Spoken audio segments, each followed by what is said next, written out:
우리의 이 정통 신앙을 위협하는 이단들은 오늘날에만 이렇게 활개를 치는 것 같지는 않습니다. 사도 바울이 살던 그 당시에도 수많은 이단들이 난립하였고 또 활개를 쳤던 모양입니다. 예수 그리스도께서 이 땅 가운데 오시고 십자가에 달려 돌아가시고 부활하시고 승천하신 이후에 예수님께서는 우리에게 알지도 않으시고 언제 또 이렇게 세상에 많이 내려오신 것 같습니다.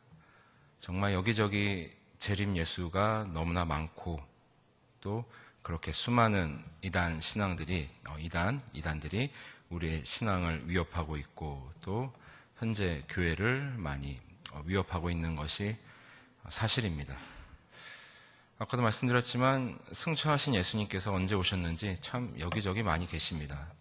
서울에도 계시고 저기 계룡산에도 계시고 제주도에도 계시고, 그래서 저도 그 예수님을 몇 번 만나봤습니다. 서울에서 한번 만나봤고 이제 계룡산에서도 한번 만나봤고, 그런데 제가 만났던 그 예수라는 사람들은 제가 믿는 예수님과는 참 다른 분들이었습니다. 정말 이단들의 이 난립과 이 이단들의 활개는 정말 오늘날 우리 신앙의 도전일 뿐만 아니라 이 사회에도 참 큰 문제가 아닐 수 없습니다. 오히려 이러한 때에 우리가 더욱더 믿음을 굳게 지키고 우리의 신앙을 더욱더 강화시키는 것이야말로 우리 그리스도인들의 의무가 아닐 수 없습니다. 자, 이러한 이단들의 공격 속에, 이단들의 난립 속에 이 골로새 교회가 위험에 처하게 되었습니다. 그래서 사도 바울은 그 소식을 접하고 비록 그는 감옥에 있는 영어의 몸이지만 그럼에도 불구하고 골로새 교회 성도들을 향하여 편지를 씁니다. 옥중서신이고요. 그것이 바로 골로새서입니다. 이 골로새라는 지역은 오늘날의 터키 지역입니다. 터키 지역이고 과거 동서양의 문물이 교차하는 그 길목에 있던 도시였습니다. 그래서 굉장히 번성하였고 참 다양한 인종들과 또 다양한 물건들, 또 문화들, 종교들까지도 그곳에 오고 가고 그곳에 있었던 그러한 도시였습니다. 그야말로 세속의 극치를 달리던 그러한 도시였습니다. 참 여러 종교들이 그곳에 모였고 여러 사상들이 그곳에 모이다 보니 그것이 교회 내에까지 침투하게 되었습니다. 그리고 교회 내에 침투하였고 또 수많은 거짓 선생들로 인하여 골로새 교회 성도들이 그들의 신앙을 위협받게 된 것이죠. 자, 수많은 사람들이 모이다 보니 또 수많은 믿음들이 각자의 믿음들이 또 존재하게 되었습니다. 그리고 그들이 말하기를 예수님만 믿기는 좀 허전하니까 다른 것들도 좀 믿자. 그래서 천사들을 숭배한다든지, 그리고 신앙인이라면 금욕적인 생활을 해야 한다 하면서 이 금욕주의를 주장하였고, 그리고 눈에 보이지 않는 영은 신성하고 눈에 보이는 육신, 물질은 참 악하다. 그래서 이 영지주의가 판을 치게 됩니다. 그래서 그 당시의 문화 중에 하나가 예수 그리스도를 부인하는 것이었습니다. 어떻게 하나님께서 눈에 보이지 않는 그 선하신 하나님께서 눈에 보이는 그 악한 육신의 몸으로 이 땅에 오실 수가 있느냐? 그러니까 저 예수는 가짜다. 훌륭한 위인일 수는 있지만 우리를 구원으로 인도할 그런 메시아는 아니다라는 그러한 아까 말씀드린 영지주의가 교회 내에 팽배하게 되었습니다. 그러니 그들의 믿음이 흔들릴 수밖에 없었지요.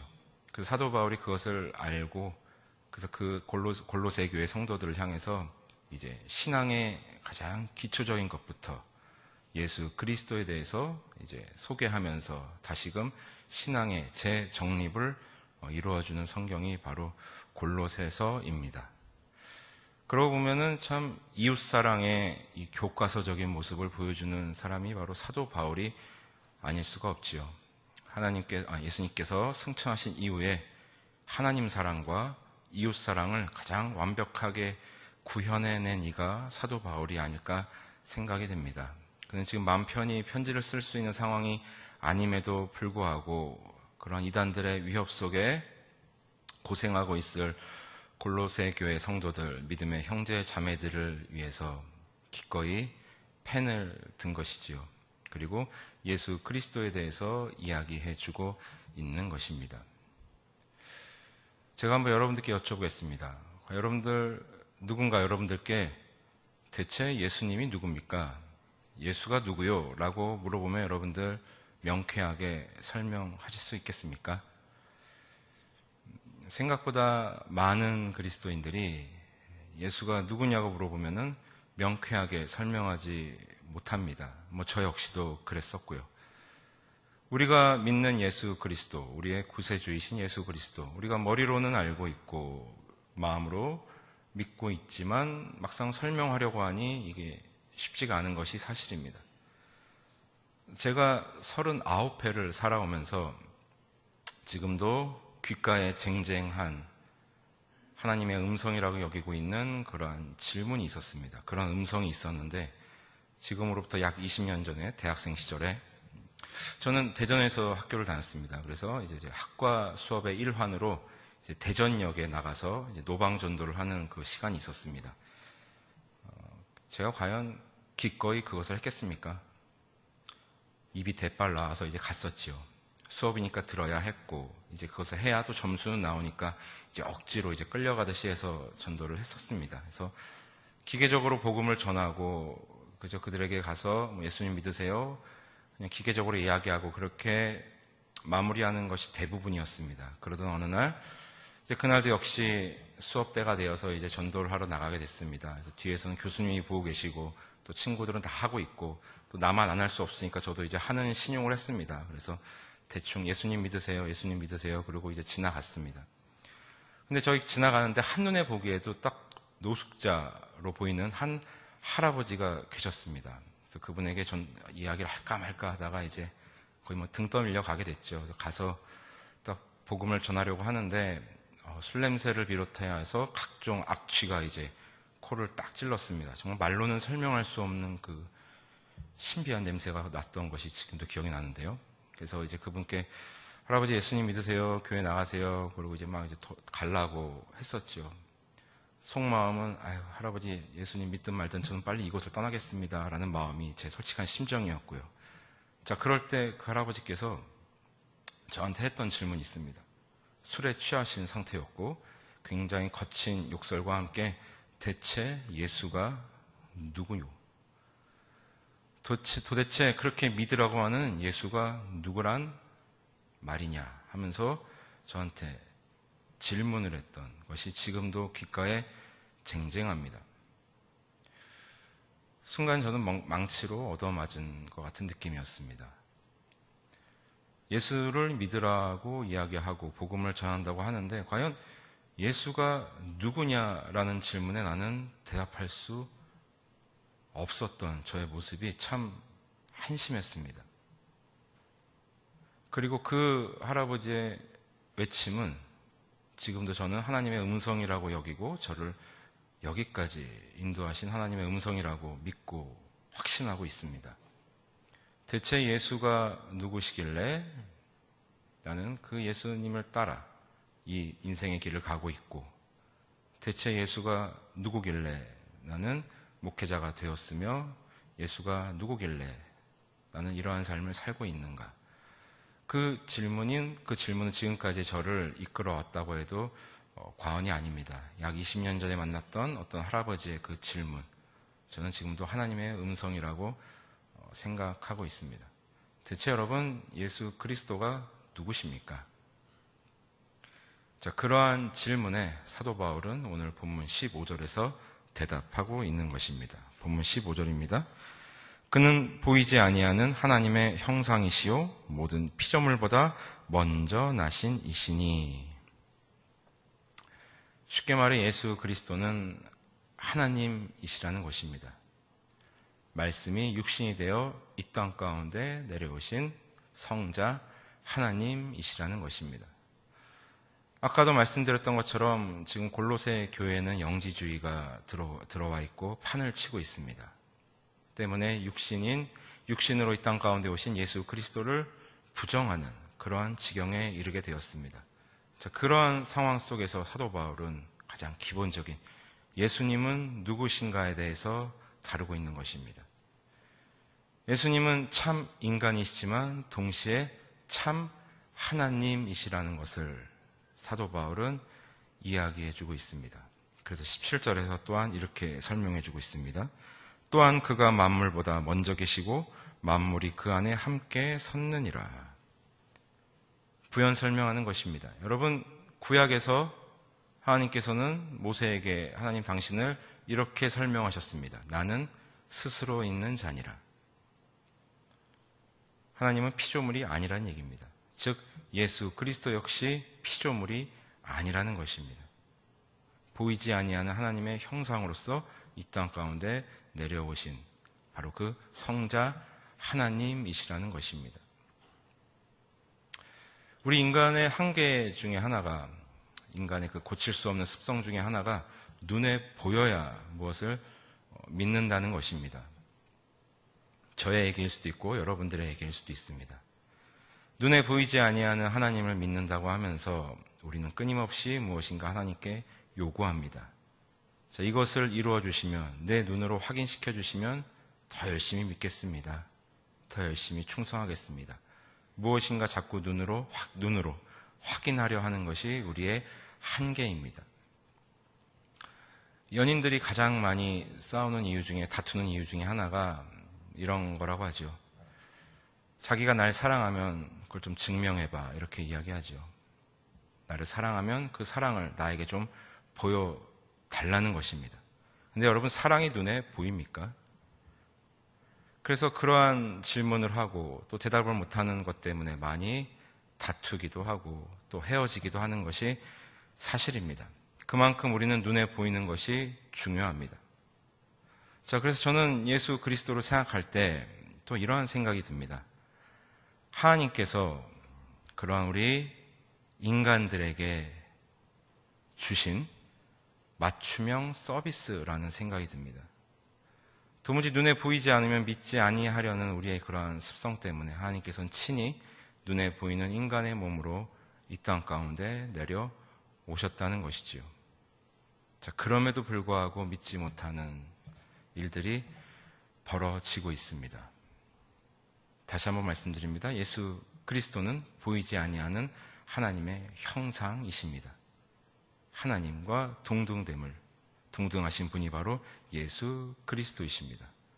그리고 이어서 사도 바울은 계속해서 설명합니다. 그 예수 그리스도께서 진짜 이 땅에 내려오신 그 목적을, 우리 가운데 내려오신 그 목적을, 이유와 목적을 설명해 줍니다. 본문 20절입니다. 그의 십자가의 피로 화평을 이루사 만물 곧 땅에 있는 것들이나 하늘에 있는 것들이 그로 말미암아 자기와 화목하게 되기를 기뻐하심이라. 인간의 반복되는 죄로 인해 틀어져 버린 하나님과의 그 관계를 회복시키기 위해서 이 땅 가운데 내려오셨다는 것입니다. 우리 인간과 하나님 사이의 관계는 틀어질 대로 틀어져 버려서 우리는 영원한 죽음에 이를 수밖에 없는 그러한 존재들이었습니다. 스스로 하나님을 찾을 수 없는 지경에 이르렀습니다. 도무지 구원과는 거리가 먼 그러한 피조물들이 되었습니다. 자, 그런 우리들에게 마지막으로 기회를 주신 것이 바로 예수 그리스도이신 것입니다. 예수 그리스도께서 우리와 하나님과의 그 관계를 회복시키고자 오작교가 되시고자 친히 이 땅 가운데 내려오신 것입니다. 여러분, 오작교라는 말 들어보셨죠? 오작교가 무엇입니까? 견우와 직녀가 1년에 딱 한 번 음력 7월 7일 칠성날 이제 만날 수 있는 날인데요. 어떻게 만나는고 하니 이 까치와 까마귀들이 다리를 만들어줘서 그 다리를 통해 견우와 직녀가 1년에 한 번 만날 수 있습니다. 그때 그 까치와 까마귀가 만든 다리가 바로 오작교입니다. 그래서 사랑을 연결해주는 어떤 사람이나 어떤 사물을 사람들에게 우리는 오작교라는 별칭을 부여합니다. 예수 그리스도께서 우리와 하나님과의 그 관계를 회복시켜 주실, 그 사랑을 회복시켜 주실 오작교로 이 땅 가운데 내려오셨고, 또 그 역할을 성실하게 잘 수행해 주셨습니다. 그야말로 거룩한 믿음의 오작교가 아닐 수 없습니다. 그래서 예수 그리스도가 아니고서는 우리는 하나님께로 나아갈 수 없는 것이죠. 바꿔 말하면 예수 그리스도를 통하여 우리는 하나님께로 나아갈 수 있는 담력을, 힘을, 기회를 얻게 되었습니다. 사도 바울은 그것을 분명히 알고 있었습니다. 죄인 중에 괴수였던 자신을 하나님께서 창세전부터 택하시고 계획하셨고, 그리고 예수 그리스도를 통하여 그 은혜를 이루심을 사도 바울은 너무도 잘 알고 있었기 때문에, 그리고 영지주의가 판을 치고 있는 그 골로새 교회에 가장 필요한 가르침인 것을 그는 알고 있었기 때문에 예수 그리스도에 대해서 이렇게 비교적 자세하게 설명하고 있는 것입니다.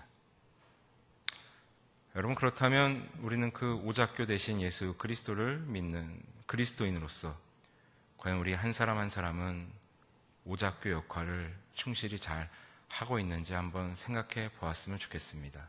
바로 하나님과 이 세상과의 그 관계를 회복시켜줄, 예수 그리스도의 그 사랑을 소개시켜줄 그러한 오작교의 역할을 우리는 충실히 잘 감당하고 있는지 한번 생각해 보았으면 좋겠습니다. 이제 한 달 뒤면은 우리는 또 성탄절을 맞이하게 될 것입니다.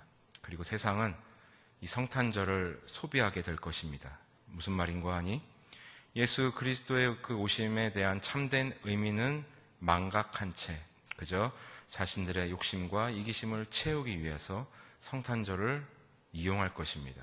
그리고 자신들의 주머니를 채울 것입니다. 여러 기업들이 성탄절 특수를 누리기 위해서 많은 마케팅을 할 것입니다. 그리고 이미 시작되었습니다. 그리고 성탄절은 전 세계인의 기쁨 속에서 맞이하게 될 텐데, 그 기쁨이 예수 그리스도의 오심에 대한 그 참된 기쁨이 아니라 우리와 하나님과의 그 관계를 회복시켜 주실 그 오작교로서의 역할을 해주실 그리스도를 맞이하는 그 기쁨이 아니라 하나의 상술로서 성탄절을 기쁘게 맞이할 것입니다. 자, 그러한 가운데 예수 그리스도의 오심에 대한 참된 의미를 소개시킬, 알려줄 사람들이 누구겠습니까? 바로 저와 여러분들입니다. 우리가 그 오작교 역할을 충실히 감당해내야 하는 것입니다. 그것이 바로 복된 인생이라는 것입니다. 그리고 그 복된 인생의 정점을 사도 바울은 이렇게 찍고 있습니다. 오늘 본문 23절입니다. 만일 너희가 믿음에 거하고 터 위에 굳게 서서 너희 들은 바 복음의 소망에서 흔들리지 아니하면 그리하리라. 이 복음은 천하 만민에게 전파된 바요 나 바울은 이 복음의 일꾼이 되었노라. 그 예수 그리스도의 오작교 위에 서 있는 나 바울은 그 은혜를 알기에 복음의 일꾼이 되겠다는 그러한 결심을 하고 있습니다. 복된 인생의 정점을 이렇게 찍고 있습니다. 우리 역시 그 예수 그리스도의 오작교 위에 서 있는 자들입니다. 그리고 그 오작교 위에 서 있는 자들로서 우리가 마땅히 해야 할 일은 바로 이 복음의 일꾼이 되는 것입니다. 다 같은 모습일 필요는 없습니다. 왜냐하면 우리 각자의 삶의 모습이 다 다르기 때문입니다. 우리가 어떠한 삶의 모습을 가지고 있든지, 하나님께서 우리에게 어떠한 삶을 부여하셨든지 그 삶 속에서 복음의 일꾼이 되기를 결심하고 그 일을 수행해 나아갈 때 우리는 그 오작교 위에 서 있는 사람답게 우리 역시 이 시대의 작은 거룩한 오작교가 되는 것입니다. 바로 세상과 하나님과의 그 관계를 관계의 회복을 도움을 줄 수 있는 그 역할을 우리도 역시 할 수 있다는 것입니다. 그러므로 사랑하고 존경하는 성도 여러분, 오작교 이야기가 그냥 전래 동화 속의 이야기일 수도 있습니다. 그저 옛날부터 전해오는 미담으로 그냥 전래 동화로 끝날 수도 있는 이야기입니다. 그러나 그 의미를 잘 생각해보고 그것을 우리의 삶에 한번 적용시켜 보았으면 좋겠습니다. 견우와 직녀를 만나게 해주기 위해서 까마귀와 까치가 다리를 만들어주는 그 모습을, 우리가 이 세상과 하나님과의 그 관계를, 그 회복의 도움을 줄 수 있는 예수 그리스도의 사랑을 소개시켜 줄 수 있는 그 오작교로서의 역할을 우리가 한다면 우리의 삶이 얼마나 복된 삶이 되겠습니까? 우리가 그러한 삶을 충실히 이행할 때 우리의 삶의 모습이야말로 참된 복음의 일꾼이 아닐 수 없는 것입니다. 바라기는 다가올 2018년뿐만 아니라 우리의 남은 삶이 그러한 삶이 되었으면 좋겠습니다. 예수 그리스도의 사랑을 참되게 소개시켜 줄 수 있는 그러한 거룩한 믿음의 오작교들이 되었으면 좋겠습니다. 우리가 그러한 삶을 살아갈 때 이 세상은 예수 그리스도의 오심과 그리고 예수 그리스도의 다시 오심을 기대하며 고대하게 될 것입니다. 그러한 일에 우리가 쓰임 받을 수 있는 그러한 복된 인생들이 되시기를 주님의 이름으로 소원합니다. 하나님 감사합니다. 하나님께서는 우리를 영원한 죽음에 이르게 하지 아니하시고 우리와의 관계를 회복시키시고자 예수 그리스도를 이 땅 가운데 보내주시고 그 예수 그리스도를 통하여 우리를